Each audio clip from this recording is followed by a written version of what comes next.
Oh, it wasn't that long ago that it was a novelty to beat a field day and see a drone flying by, mostly utilized back then to take pictures from a different angle of that field day. That was very rarely seen. Now, with advances in technology and applications, drones are becoming more and more useful on the farm. To prove that point, Apple Farm Service, a group member of Ohio Farm Bureau, has signed an agreement with a drone manufacturer that is the first of its kind in Ohio and really one of the very first ones across the country. That means that Alex Ryan and his team at Apple Farm Service see drones taking on a much bigger role in the years to come. Alex, welcome to the Ohio Farm Bureau podcast. And thanks so much for having me, Ty. First things first, I was at the event last week in Covington when you unveiled this agreement with Helio and that drone manufacturer out of Houston, Texas. Boy, that was quite an event. Congratulations. You played the national anthem. You played the national anthem, had a World War II flyover. It was really quite a lot going on there and pretty successful. Thank you. It truly was a culmination of months of hard work and blood, sweat, tears, negotiation, all of the above. But I think that it really resonated. Um, who it was for our customers and for the people of Ohio. And we wanted to showcase the past and the future with that World War II T6 flyover. Was great. I'm a World War II nerd myself. And so that was really exciting. But, Ohio is not only just the first in aviation, but the first in lots of other great things, including aerial application with agriculture. So it was very fitting, I think, that everything sort of came together the way that it did. Tell us more about the company you've teamed up with and about this partnership as a whole. Yep. So Helio, when I came on with the company about 10 months ago, uh, I was searching around. My background is in drones. I was fortunate enough to work for Ohio State University and helping developing a drone curriculum for youth, and so naturally, when I became the precision farming manager here at Apple Farm Service, I wanted to implement drones in some way because I saw the future. I saw how great they are, and so it was a no brainer for me. And so I started shopping around. I had background in many different types of drones, and so I started to weigh out what are customers going to want, what's the market like, what's the use like, the ROI, everything from top to bottom. And excuse me, I quickly came up with Helio, which is a startup company out of Houston, Texas, like you said, sort of like Facebook. Four college roommates that sat together and developed this thing. Four brilliant humans who I'm proud to call my friends now, and helped put that together. Um, and so it was really, I think timing was everything. And when people say everything happens for a reason, I think it definitely does. I had just cold called, emailed Helio one day, introducing myself. We had a couple connections, but introduced myself, and I got a response within an hour. I said, "You will not believe the timing of this. We're actually looking for dealers at this moment," and so that planted that seed for that friendship. Um, and after we talked and went through lots of different negotiation and talking about what this thing's going to look like, it became very apparent that Helio was going to be the one for us. Um, and so we took a very, very large investment and a leap of faith, and I could not be happier with where we're going with it. I mentioned just how far the technology's come over the last 10 years. In what ways are we using drones in agriculture right now? So right now in agriculture alone, drones are just absolutely taking off, no pun intended. If we look at the aerial applications of spraying like we're doing, but not just that, we're looking at mapping, we're looking at thermal imaging, we're looking at NDVI imaging, normalized uh, vegetation differential index. We're looking at all these different things that are going to help farmers. A lot of people, especially maybe the older generation, say, well, what's flying that little toy in the air going to do for me? And I think that what we saw with precision agriculture is it took about 12 years to fully adopt auto steering in the field. Well, they're guessing that it's going to take about 3 years to adopt drone technology, and we're already at the end of year one. So I think this thing is going to go absolutely crazy.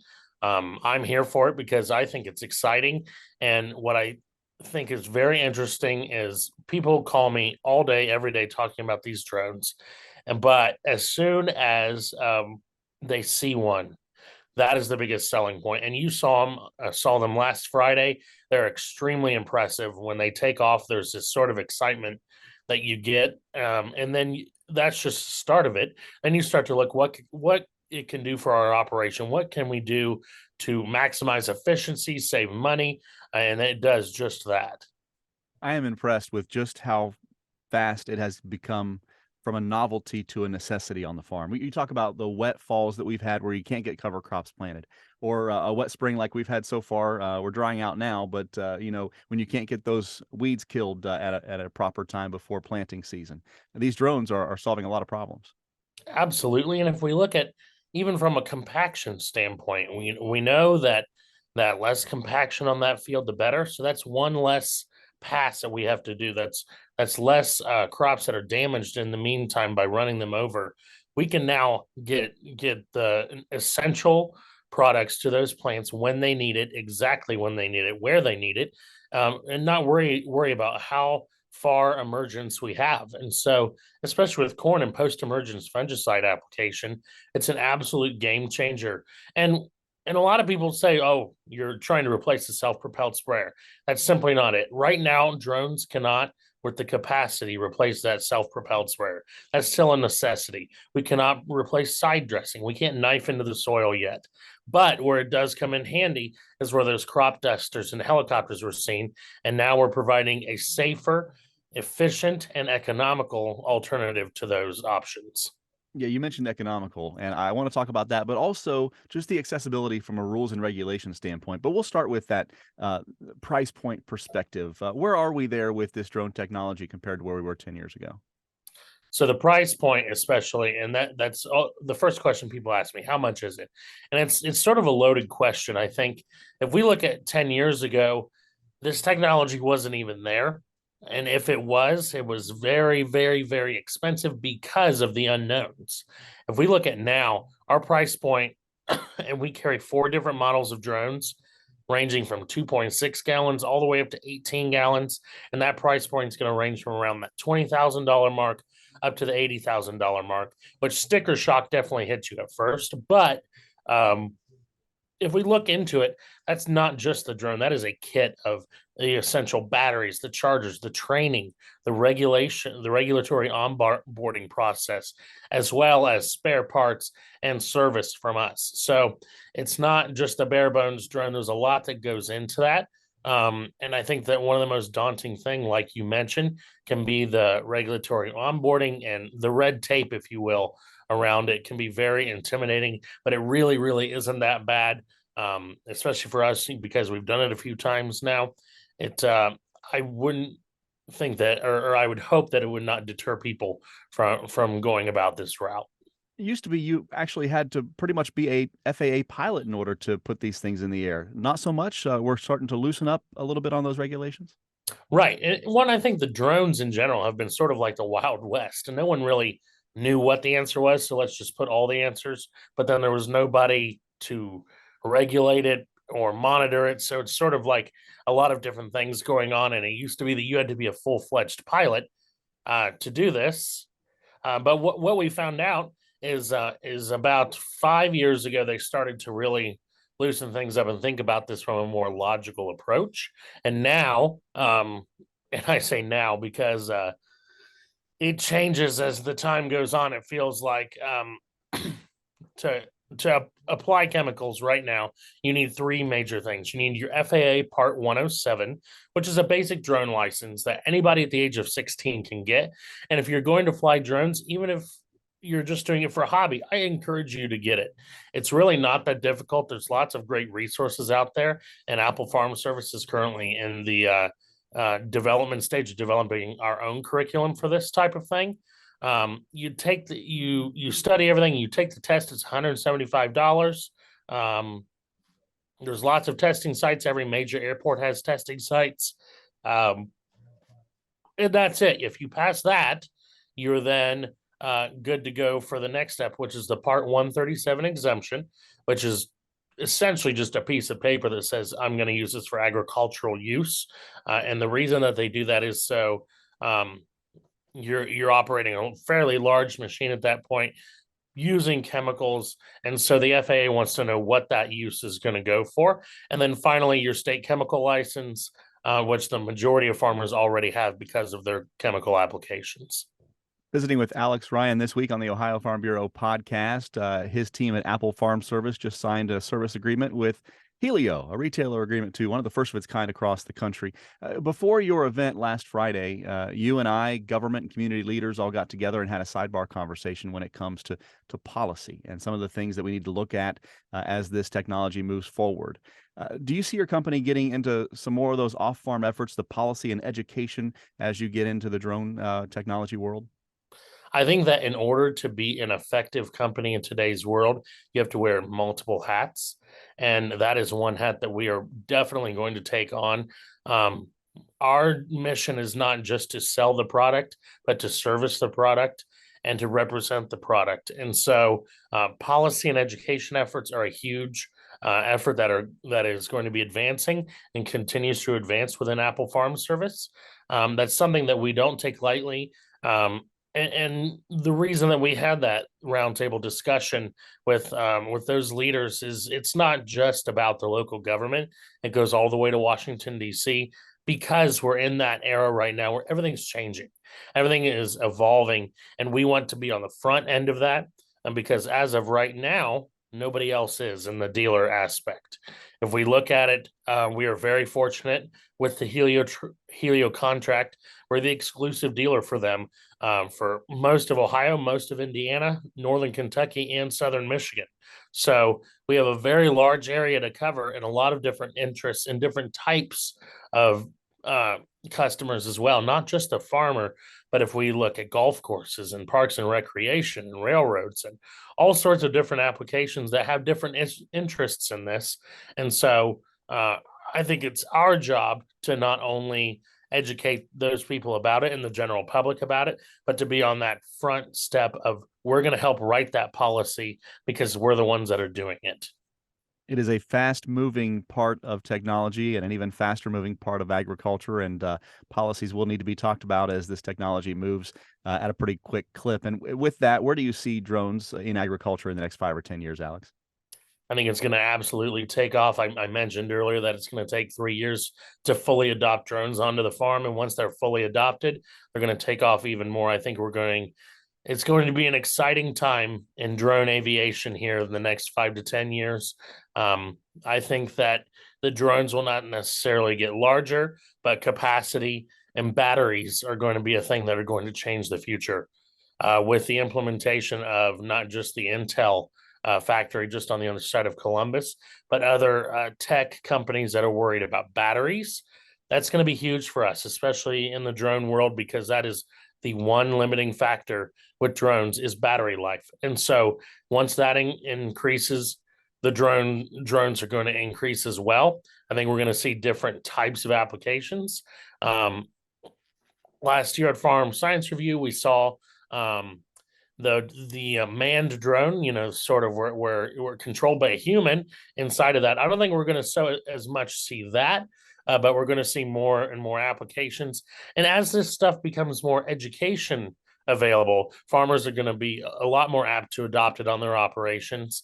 And I think that we should see those type of curriculums being implemented in schools as well, because the amount of drones that are the amount of jobs rather that are going to be in that industry are going to be tremendous. Part of this agreement between Apple Farm Service and Helio is getting farmers that are interested, whether they have little or no experience, up to speed and up to snuff with everything that needs to be done in order to have drones there accessible on the farm. And Alex, if people want to learn more as they're watching or listening to this podcast, how can they do so? They can absolutely visit applefarmservice.com. On there, my contact info, my team's contact info, definitely to have a conversation, whether you have zero experience or lots of experience, and our team is going to be growing. So lots of exciting things going on. Planting season almost in full swing across the Buckeye State. We'll get some planting season safety tips from Nationwide after this, as the Ohio Farm Bureau podcast continues.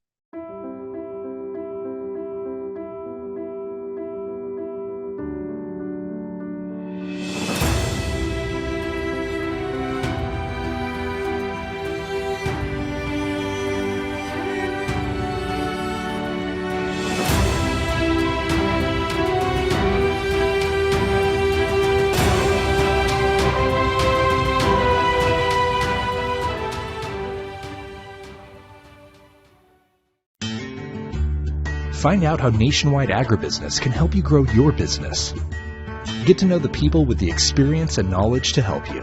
Whether you are looking to protect your farm or ranch from the ground up, or need someone who understands your changing commercial ag needs. Find out how to better manage the risks of your ag business, or how quickly you can get back to business. Learn how you can protect your next with Nationwide on your side. Welcome back to the Ohio Farm Bureau podcast. I'm Ty Higgins. Planting season, a critical time for agriculture. The success of a farmer's crop largely depends on the attention and patience shown during this time of year that typically lends itself to long hours and potential fatigue for workers across the agriculture industry. Joining us to talk about planting season safety is Derek Homer, Nationwide risk management expert and farmer. How you doing, Derek? I'm doing well. I mentioned you're a farmer, and this is getting to be a pretty busy time of year. Are you in yet? Yeah, we've started it as well. As you and I talk, my phone's blowing up with farmers telling me they're getting started or their neighbor across the street is getting started. And either way, they say either they're crazy or the neighbor is crazy. So we're getting to the point now where things are really starting to roll here for planting season, and Nationwide's risk management experts like yourself encouraging agriculture professionals to keep safety measures top of mind during this very busy time of year. I want to run through some of those things that you're encouraging farmers across the country to do as they get into the field this spring. And the first thing is ensuring visibility of equipment. What do you mean by that? Yeah, so if it's got a flashing light on it, if it's got a lens on it, it was made by the manufacturer to increase visibility, right? So we want to just make sure that all those flashers are working, that the lenses are clean. When the planter's going across the field, sometimes it's a dust ball. So before it pulls out on the road, I just need to take a minute, wipe the dust off those lenses, make sure those are good. A lot of our equipment, particularly large equipment, has reflective tape on it. So we're going to want to go ahead and make sure that reflective tape is good. It's reflecting correctly and it's clean to help increase our visibility on the roads. A lot of rural drivers just aren't used to seeing equipment on the road at the frequency that they do during the spring season. So, we want to just make sure that we're easy to see from a distance. One thing I noticed over the winter and early spring months here, we had quite a few storms with some heavy winds come through, and what might not have been in the field in the fall after harvest may have blown in from who knows where. And it's important to take a look at those fields and make sure there aren't any hazards there before we get started. Yeah, some things that we're finding in the field here in the last week or so, we're seeing tree limbs and even whole trees that are down that weren't there. I've actually had a couple of tile blowouts that have popped up that I hadn't seen. We were pretty dry last year, so when we got some of that moisture this winter, some of those tile blowouts went ahead and popped up, so we're getting those fixed. We're just trying to be really, really cautious when we go to the field about watching our ground speeds, being aware of everything, and then, if there's an area that you can't see very well, maybe there's some weeds or some foxtail cover or something, well, then we're going to treat that with extra caution until we know what's in it. One on the list that's pretty self-explanatory is wearing a seatbelt. If there's a seatbelt in that cab, make sure and put it on and keep yourself as safe as possible. Also asking farmers there at Nationwide to check chemical products twice. Yeah, so ever since pandemic, we've kind of found ourselves in kind of a supply shortage issue sometimes on some of our ag chemicals. So in some cases, we've gone to some generics or we've gone to a premix that maybe it's a little bit different. I would just encourage everybody to stop, read the label on that, make sure that that chemical is exactly what you thought it was and it's not different by, some minuscule amount or something like that. Maybe you need to have a respirator when you mix this chemical and you didn't before. So just take a few minutes and really read through that label and understand what you have. And as you put the new crop in, always keeping an eye on that old crop in the bin. Absolutely. The reason why we see some of these people trying to go into the bin this time of year can be because that crop gets out of condition or we get a crust. If we maintain the grain quality ahead of time, there's no reason for us to ever go in, which is really what we're after, right? A zero entry mentality. And I'm in the communications field, so I know that communication is key when it comes to being safe during planting season. Yeah, unfortunately, somewhere every year we hear about somebody that had a medical issue somewhere and nobody really knew about it for 3 or 4 hours. So we want to make sure that everyone's got their phones with them, that they can communicate. They know where everybody's at. We're keeping tabs on everybody. I laugh for just a second, because as we're talking about this, I actually had to run a cell phone out this morning at 7 o'clock to someone that forgot one and went to the field for the day. So, yeah, that communication is going to be really important. As many things happen on the farm and so many moving parts, sometimes the last thing the farmer thinks about is themselves. But boy, just taking care of yourself and getting the rest when you need it, and knowing when to take a deep breath is important this time of year too. Absolutely. We have a tendency to get really, really focused on planting, and there's all these other things that are important too. So we need to kind of, keep the main thing, but at the same time, focus on all those subsidiary things. Derek Homer, nationwide risk management expert and farmer. I wish you a very safe and happy spring planting season. And of course, you can find out more expert tips and resources to help you run a successful business and maintain the safety of your operation by visiting Nationwide's Ag Insight Center at aginsightcenter.com. Derek, thank you so much. Thank you. If you like what you hear, you can like, subscribe, or even follow on Facebook or any of our podcast platforms on social media. I'm Ty Higgins. This is the Ohio Farm Bureau podcast. See you down the road.